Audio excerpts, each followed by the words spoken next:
Hello, welcome to Movies with Scott. The first movie we're going to talk about this week is A Good Day to Die Hard, which is freaking disappointing.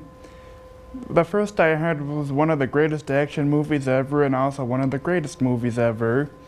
The sequels were all pretty good, but not as good as the original. But the fifth one is an atrocity.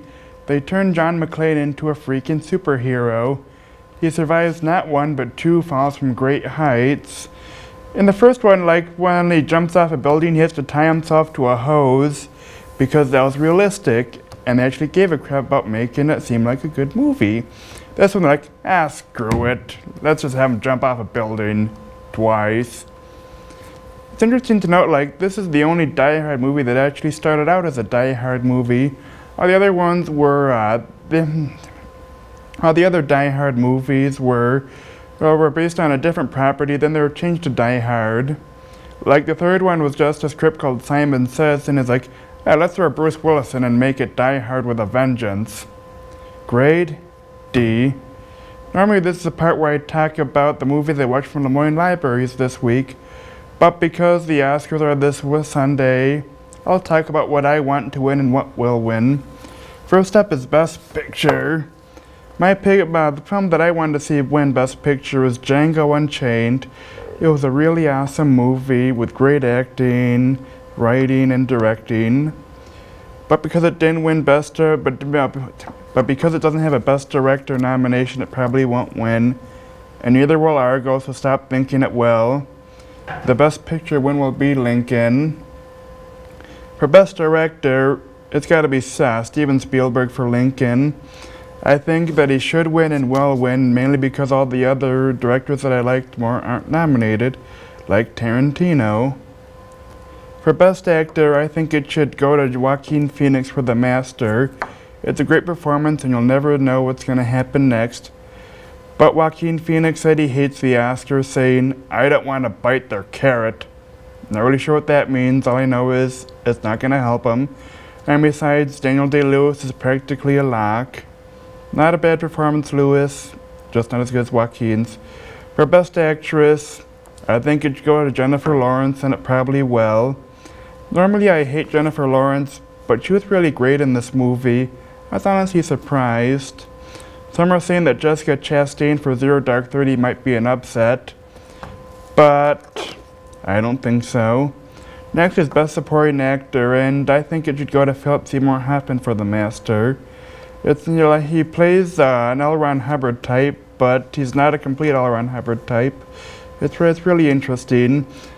There's no really lock for Best Supporting Actor this year, but I think it's going to be Tommy Lee Jones for Lincoln. It's a curmudgeon performance that usually goes over well with the Oscars, and he's a respected actor. For Best Supporting Actress, I think you'd go to Amy Adams for The Master. It's a mysterious performance, and you'll never know if she's true or what's going on in her head. But we all know who's going to win. It's going to be Anne Hathaway for Les Mis. And it is a great performance from her, but I liked Adams a little more. Next up is Best Original Screenplay. And I think it should go to Django Unchained because Tarantino's only won one Oscar, and Django had a truly great script. But I think it's going to go to Zero Dark 30 because the Academy seems to like that one more. Next is Best Adapted Screenplay, and it's got to be Lincoln. It's gonna perform a clean sweep, and I don't think it should lose in this category. Next up is Best Animated Film, one of the few categories where I've seen every single film nominated. The winner is probably going to be Wreck-It Ralph, and it was a pretty good movie. But the animated film I liked the most last year was Paranorman, a great film about the dangers of mob justice and thinking along with everyone else. Next up is Best Foreign Film, and I have not seen a single one of the nominees, so I cannot do my should win thing. But I know Amour is going to win because it got a Best Picture nod, Best Director, Screenplay, Actress. It's going to win.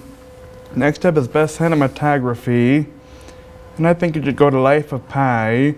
It's an incredibly beautiful looking movie, very beautiful looking, but Lincoln's probably gonna win because as I said, Clean sweep. Next up is Best Film Editing, and I think it's going to go to Argo. Their editing was great, intense, and I think the Academy will agree with me that it should win. Next up is Best Production Design, and we all know it's going to win, and should win, Les Mis. The production design work was great, and for Best Costume Design, I think Les Mis should win and will win. The costumes were great. And next up is Best Makeup and Hairstyling, and I think it should go to The Hobbit, but Les Mis is going to win because it's more important. Next up is Best Original Score, and I think it's going to be John Williams because he's a great scorer, but he hasn't won too many, so I think he'll win for Lincoln. Next is Best Song, and I really don't care about any of the songs, but we all know Adele's going to win for Skyfall. Okay, next category is Best Sound Mixing, and this one's another foregone conclusion, Les Miserables, mainly because of the on-set recording. It's a really great idea and it's executed well, although maybe for Russell Crowe they should have turned the microphone off. Next is Best Sound Editing, and I think Django should get this one. The gunshot sound effects were great. Yeah, but Argo's probably going to win because it looks like they want to honor it, but because it doesn't have Best Director on it probably won't win Best Picture. Okay, next up is Best Visual Effects, and it's obvious that the Avengers should win in this category, but because it's not important enough, Life of Pi is going to win, and Life of Pi did have great special effects, but not as good as the Avengers. The next category is Best Documentary Feature, and I have not seen a single one of these films, so I'm not going to do a should win, but Searching for Sugar Man is probably going to win, mainly because it's been cleaning up all the other Best Documentary awards. There's also awards for Best Short Films, but I don't watch them, so I'm just going to ignore them. For this week's list, it's going to be the movies that I want to see the least this year. Number 10 is any film Tyler Perry comes out with this year. Tyler Perry finally got a bunch of Razzie nods this year, which is his first, which is kind of surprising, because his movies are really terrible. Remember, like, he only has one movie set for this year, and it stars Kim Kardashian, but because he usually makes a couple a year, I'm just going to leave it open. Number 9 is a tie. The first film is Paranormal Activity 5.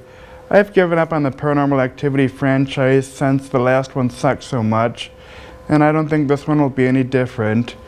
But they're also making a Hispanic spin-off of Paranormal Activity, and that's a film that the fifth one is tied with. I don't know anything about it. All I know is it's going to be in Spanish, mainly because Spanish audiences seem to like it a lot. Damn you, Spanish audiences. Number 8 is G.I. Joe Retaliation. Hey, remember when this was supposed to come out last year? Well, now it's coming out now because Paramount saw the test screening footage and apparently it really sucked.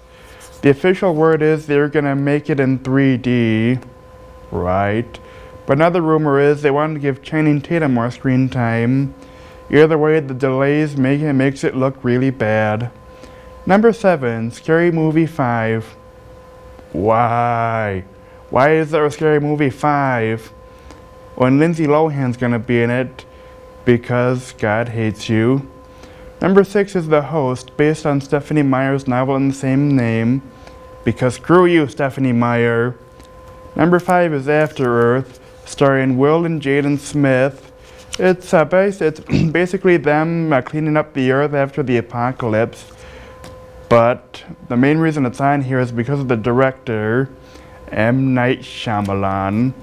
Remember when this movie Devil came out a few years ago and his name was all over the ads even though he didn't direct it? His name is nowhere to be found in the After Earth trailer. That's how much the makers didn't have any faith in him. Number 4 is The Smurfs 2. America, why did you make The Smurfs such a big hit? It was terrible. The Smurfs are basically little blue communists. Papa Smurf is Joseph Stalin. But they're making a sequel. And Christina Ricci is gonna be in it. And Brendan Gleeson. Well, was Neil Patrick Harris in the first one. Number 3 is The Big Wedding, starring Katherine Heigl. That should tell you enough that it's gonna be really terrible. But the trailer is one of the most banal looking pieces of crap I've ever seen. Robert De Niro, why were you in this? It was another movie that got pushed back from last year, and I think I know why. He was in Silver Linings Playbook, which was really good, and he got an Oscar nod for it. And he didn't want to ruin his chances of an Oscar, so they pushed it back until after the Oscar voters who wouldn't have seen it. The same reason why Eddie Murphy didn't win for Dreamgirls, because Norbit came out when Oscar voters could see it. Number 2, The Human Centipede 3. Yes, they're making a Human Centipede 3. Not sure why. All I know is it's going to take place in America, and apparently it's going to involve a 300-person centipede. And number 1 is Grown Ups 2. God, Adam Sandler, what happened to you? You weren't really funny in the 90s, but you were kind of funny. But now you're the opposite of funny. You're as unfunny as Schindler's List. And making matters worse for Grown Ups 2, Taylor Lautner's gonna be in it. God. Well, hopefully you don't see any of those movies. I am Scott, and I hope to see you at the movies.